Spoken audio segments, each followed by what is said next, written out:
Witajcie. Dzisiaj mam trochę gówniany temat, ale bardzo ważny.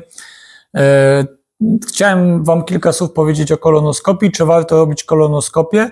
Kiedy pierwszy raz takie badanie zrobić?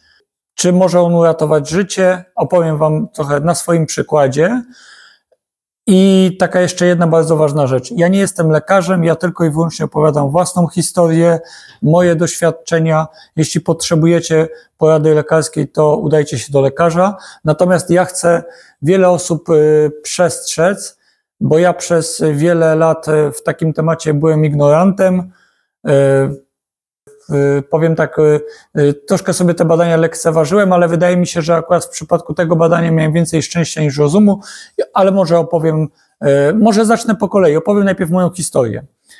Dlaczego uważam, że warto zrobić kolonoskopię i kiedy ją zrobić po raz pierwszy? Moja historia była mniej więcej taka, w wieku zaraz po 40, jakieś 2 lata temu, zrobiłem sobie takie badania 40+. W tych badaniach 40+ wyszła mi między innymi krew utajona w kale. Przez to, że wyszła mi krew utajona w kale, mój lekarz rodzinny zlecił mi szczegółowe badania. Trafiłem między innymi do szpitala, gdzie byłem bardzo dokładnie przebadany, bo ta krew utajona mi się kilkukrotnie powtórzyła. I miałem wykonaną pierwszą kolonoskopię. Pierwszą kolonoskopię miałem wykonaną w ten sposób, że w moim jelicie stwierdzono 2 polipy, jeden to był, czy nawet 3, 2 malutkie, jeden większy. Te 2 polipy malutkie zostały od razu usunięte, ten trzeci miał być do planowego usunięcia później. Tam nie chcę teraz opowiadać całej historii, ale skrót był taki, że tą drugą kolonoskopię do usunięcia tego polipa musiałem zrobić prywatnie, bo nie mogłem się doczekać na kolonoskopię z NFZ-u i w efekcie okazało się, że w tym moim polipie był nowotwór złośliwy. Od tamtego czasu minęły już praktycznie 2 lata i przez te 2 lata miałem 3 kolejne kolonoskopie. I może powiem Wam, dlaczego z mojej perspektywy uważam, że warto te kolonoskopie zrobić. Ja, tak jak mówię, nie badałem się zbyt często, ale też nie byłem osobą, która by jakoś wybitnie o siebie nie dbała. To znaczy, powiem tak, odżywiałem się dość przeciętnie, niezbyt dbałem o to, żeby się zdrowo odżywiać, ale to też nie była jakaś nie wiadomo jaka tragedia. Byłem aktywny fizycznie, nie paliłem papierosów, alkohol piłem bardzo sporadycznie, więc wydawało mi się, że do tej 50 to w zasadzie takie badania jak kolonoskopie w moim przypadku absolutnie są niepotrzebne. No i wyobrażacie sobie, jakie było moje zdziwienie, kiedy w wieku 40 lat dowiedziałem się, że mam nowotwór jelita grubego. Ale na szczęście pomimo tych wszystkich perturbacji, problemów, które tam wyszły z służbą zdrowia i tak dalej, z tym czekaniem na badania, miałem na tyle dużo szczęścia, że ten mój nowotwór, który tam był wykryty na bardzo wczesnym etapie. To znaczy on miał jakieś 1,5 centymetra, mimo że w pierwszym zabiegu został wycięty niedoszczętnie i była potrzebna druga operacja, to na tą chwilę jestem uważany za osobę wyleczoną z nowotworu. To znaczy, jak to wygląda? Ponieważ nie miałem przerzutów, co prawda nie wszystkie badania wychodziły mi dobrze, nie wszystkie markery nowotworowe wychodziły mi dobrze, więc jakby prawie rok po usunięciu nowotworu byłem pod taką ścisłą kontrolą z wieloma tomografami, petami i tak dalej, ponieważ markery nadal były podwyższone. Na tą chwilę troszeczkę się sytuacja ustabilizowała, wygląda to trochę lepiej. Ale co chcę powiedzieć, gdyby nie ta kolonoskopia, która została wtedy zrobiona i gdyby nie to, że został stwierdzony ten polip, który następnie został wycięty, gdybym poczekał kolejne 2, 3, 4 lata, to ryzyko, że ten nowotwór by się rozsiał po organizmie i miałbym przerzuty, byłby bardzo duży, a wiadomo, że w momencie, kiedy nowotwór daje przerzuty, szansa na całkowite wyleczenie jest bardzo, bardzo mała. I teraz, jakie są zalecenia lekarzy w ogóle w stosunku w stosunku do kolonoskopii. Jeszcze kilka lat temu w zasadzie kolonoskopia była wskazana dla osób po 50 roku życia, natomiast bardzo wielu lekarzy teraz uważa, że tą pierwszą kolonoskopię powinno się wykonać po 40. To znaczy, kiedy na pewno ją trzeba wykonać? Na pewno trzeba ją wykonać, jeśli w rodzinie mieliście kogoś chorego. Na pewno, jeśli jakieś badania wyjdą, na przykład na krew utajoną, wyjdą niepokojące, to na pewno wtedy też. Wiadomo, że jeśli jakieś badania wychodzą niepokojące, to wtedy trafiacie jakby w te tryby i wykonuje się te badania. Natomiast u mnie prawdopodobnie lekarz, ordynator pierwszego szpitala, w którym leżałem po wykryciu nowotworu, powiedział mi w ten sposób, że u mnie wykrycie tego nowotworu było całkowitym przypadkiem, bo powiedział, że prawdopodobnie ta krew utajona, którą miałem w wynikach, nie wynikała z tego, że krwawił polip, tylko miałem jakieś tam początki hemoroidów i z tego między innymi wynikało to, że była ta krew utajona, czyli prawdopodobnie to ja zostałem wysłany na kolonoskopię przypadkowo, bo miałem krew utajoną, a prawdopodobnie ta krew utajona, przynajmniej tak twierdzą lekarze, nie wynikała z tego, że miałem nowotwór, tylko wynikała z tego, że były hemoroidy, więc też się nie przerażajcie, bo jeśli wam wyjdzie krew utajona, to możecie mieć hemoroidy, o których nawet nie wiecie, tak jak ja miałem. Ale ja też miałem nowotwór, ale może tak być, że będziecie mieć hemoroidy, dlatego wychodzi krew utajona, a nowotworu nie będziecie mieć. Więc to też nie jest tak, że już trzeba się stresować, że to od razu jest nowotwór. Oczywiście w moim przypadku jest już to troszkę trudniej, bo każdy pacjent nowotworowy wie, że no już troszeczkę inaczej podchodzi po takiej diagnozie do wielu etapów, wielu informacji czy diagnoz w swoim życiu, bo już ten stres jest o wiele większy. Więc jakie jest moje zdanie na ten temat? Ja uważam, że warto zrobić kolonoskopię po 40. Jeśli są takie wskazania, to dostaniecie, czyli nowotwór w rodzinie lub jakieś tam złe wyniki badań, to dostaniecie takie skierowanie od lekarza, najpierw od lekarza rodzinnego, później od gastroenterologa. Najpierw lekarz rodzinny wystawi do gastroenterologa, gastroenterolog czy gastrolog wystawi skierowanie na kolonoskopię. Na kolonoskopię się czeka się dość długo i to jest różnie, to się w zależności od tego, czy to badanie jest w znieczuleniu ogólnym, czy w znieczuleniu miejscowym. Ja później powiem, bo wiele osób może to interesować. Ja niestety jako praktyk będę musiał opowiedzieć, bo wydaje mi się, że wiele osób się bardzo tego badania boi, a ja uważam, że niesłusznie, bo nie jest aż wcale takie tragiczne. Zaraz o tym opowiem. Czyli jeśli już macie takie skierowanie, to idziecie i takie badanie robi się ambulatoryjnie, czy to w znieczuleniu miejscowym, czy w znieczuleniu ogólnym. Jeśli jest to w znieczuleniu ogólnym, to musicie na takie badanie udać się z osobą towarzyszącą, no bo po znieczuleniu ogólnym nie powinniście jechać samochodem. Jeśli macie to znieczulenie miejscowe, to tam w zasadzie kilka godzin po badaniu możecie sobie jechać do domu. Jakie są przeciwwskazania do kolonoskopii? Oczywiście niektóre leki, oczywiście problemy z krzepliwością krwi, więc tutaj też musicie takie wszystkie informacje lekarzowi przekazać, żeby lekarz wiedział, jak to wygląda. Natomiast może teraz, jak wygląda samo badanie? Może tak. Jak wygląda przygotowanie do badania, a później jak wygląda badanie. Przygotowanie do badania. Na tydzień przed badaniem trzeba ograniczyć spożywanie wszystkich produktów pestkowych, wszelkie pieczywo pełnoziarniste, po prostu wszystkie nie wolno jeść wszystkich tych rzeczy, które mogłyby zostać w jelicie na dłużej. Czyli przez tydzień trzeba ograniczyć takie rzeczy jak truskawki, jak pomidory szczególnie ze skórami, które mogą się gdzieś do jelita przykleić, wszelkie właśnie pieczywo pełnoziarniste, takie rzeczy trzeba ograniczyć.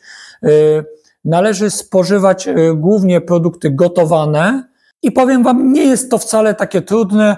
Ja po tych, do pierwszych 2 kolonoskopii nie byłem przygotowany zbyt dobrze, natomiast na ostatnie 2 kolonoskopie już byłem przygotowany w tych maksymalnych notach, tam jest chyba 9/9.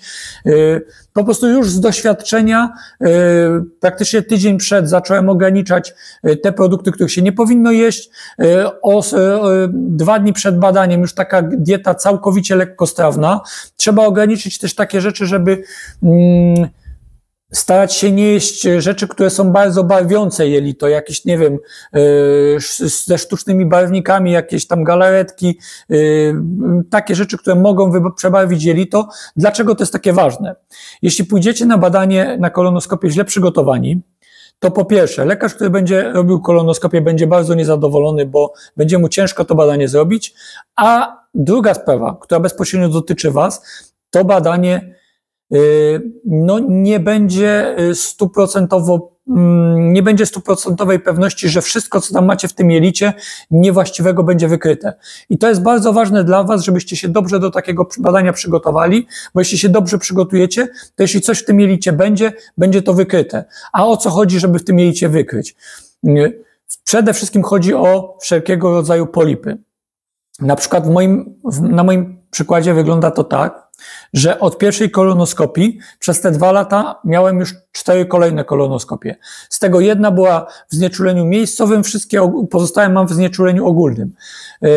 Ja mam wyjątkowo kręte jelito grube i lekarze mi w większości zalecają wykonywać, ponieważ też jestem szczupły bardzo, chudy jestem po prostu, więc to też nie ułatwia tego badania, więc większość kolonoskopii mam wykonywanych w znieczuleniu ogólnym, natomiast raz miałem w znieczuleniu miejscowym i powiem wam tak, nie jest to badanie zbyt komfortowe, ale nie ma tam żadnej tragedii. Naprawdę nie ma tam żadnej tragedii. Kluczowe jest to, żebyście się dobrze do tego przygotowali. Dobra, wróćmy do przygotowania, bo zacząłem o tym mówić i nie skończyłem. Więc tak, przez ten tydzień staracie się ograniczyć te produkty, których nie powinniście jeść. 2 dni przed badaniem jecie już takie rzeczy typowo lekkostrawne. Ostatni dzień przed badaniem nie jecie już nic, tylko pijecie. I teraz dla wielu osób będzie to katastrofa. Słuchajcie, nie jest to żadna katastrofa. Taki post jednodniowy jeszcze nikomu nie zaszkodził, no chyba że ktoś jest w bardzo złym stanie zdrowia, no to wtedy musi to konsultować z lekarzem. Natomiast taki normalnej, powiedzmy w miarę zdrowej osobie, taki jednodniowy post nie jest w stanie zaszkodzić. Mi też nie szkodzi i wcale nie płaczę, jak ten post jednodniowy muszę po prostu przejść. Wtedy spokojnie można pić, natomiast trzeba ograniczać jedzenie. I jak wygląda samo przygotowanie przed badaniem? W zasadzie są 2 rodzaje zaleceń. W zależności od tego, o której godzinie jest badanie kolonoskopii odbywa się. Jeśli odbywa się rano, czyli tak jak ja często mam, na przykład o godzinie 8 rano, no to całe przygotowanie musi być dzień wcześniej, czyli lekarz gastroenterolog czy lekarz rodzinny, jeśli gastroenterolog zapomni, wypisuje wam skierowanie na taki lek przeczyszczający. Jest ich w zasadzie kilka. Ja przeważnie stosuję tam Fortrans, ale raz miałem inny. I teraz są 2 możliwości. Z tego, co tutaj ja się przekonałem, w zależności od tego, jaki lekarz wam zleca badanie, to albo czyścicie się raz, albo 2 razy. Jeśli przestrzegacie tego postu w ostatnim dniu, jak również te kilka dni wcześniej dbacie o to, żeby to wasze jelito było stosunkowo czyste, to zdarza się, że wystarczy ten Fortrans wziąć raz przed badaniem. Tam jest bodajże 2 saszetki, rozpuszcza się 2 razy po 1,5 litra wody. Chyba jest to najtrudniejszy etap przed badaniem, bo trzeba wypić 3 litry wody z tym lekiem przeczyszczającym i to jest chyba najbardziej takie nieprzyjemne, no bo wiadomo, że potem trzeba ileś tam razy udać się do ubikacji, aczkolwiek powiem tak, uważam, że lepiej się zbadać, lepiej to wykonać. Z własnego doświadczenia wiem, że są o wiele gorsze badania, natomiast to nie jest wcale takie trudne. Już wam powiem, że jak już się przygotujecie i i wyczyścicie to jelito, jesteście już po tym leku przeczyszczającym, to samo badanie jest już proste. A jeśli już macie je wykonane w znieczuleniu ogólnym, to w zasadzie nie czujecie nic. Ja ogólnie wolę to znieczulenie ogólne, dlatego że ja dobrze znoszę znieczulenia ogólne, miałem ich już kilka i przy moim jelicie akurat lepiej sprawdza się to badanie, natomiast wiem, że teraz też miałem w znieczuleniu miejscowym, wiem, że też wiele osób nie może mieć znieczulenia ogólnego, więc typowo wtedy jest to wykonane w znieczuleniu miejscowym. Teraz jak przebiega samo badanie? No jeśli jest w znieczuleniu miejscowym, no to możecie nawet na ekranie widzieć, co tam w tym waszym jelicie jest, jak to jelito wygląda, natomiast jeśli jest w znieczuleniu ogólnym, no to po prostu wjeżdżacie do pokoju zabiegowego i budzicie się już po badaniu, w zasadzie nie wiecie, co się dzieje, co się działo. W zasadzie po żadnej kolonoskopii ja praktycznie nie odczuwałem żadnych dolegliwości bólowych. Jakby żeby to też wybrzmiało, rocznie rak jelita grubego w Polsce jest wykrywany u około 20 000 osób.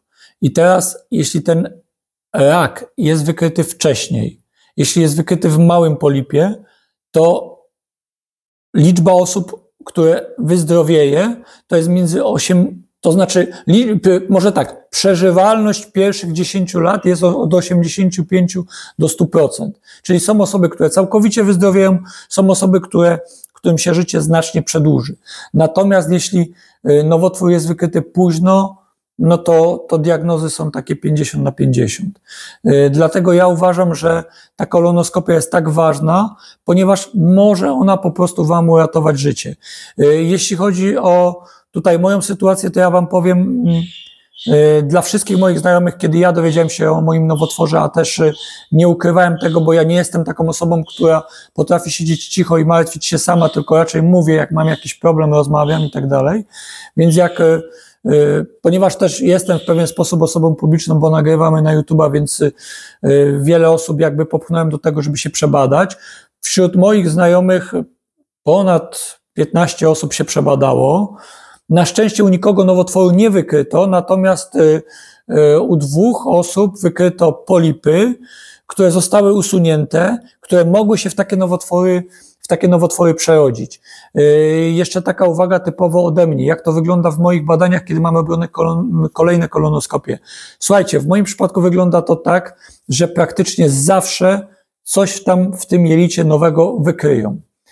Czyli nie jest to jeszcze nowotwór, ale za każdym razem jakiś tam polip mniejszy, większy. Zdarzały się takie badania, że pół roku po kolonoskopii miałem wykryty polip, kolejny polip, który miał centymetr. Z czego to może wynikać? Wydaje mi się, że tutaj dużo może być takich po prostu genetycznych,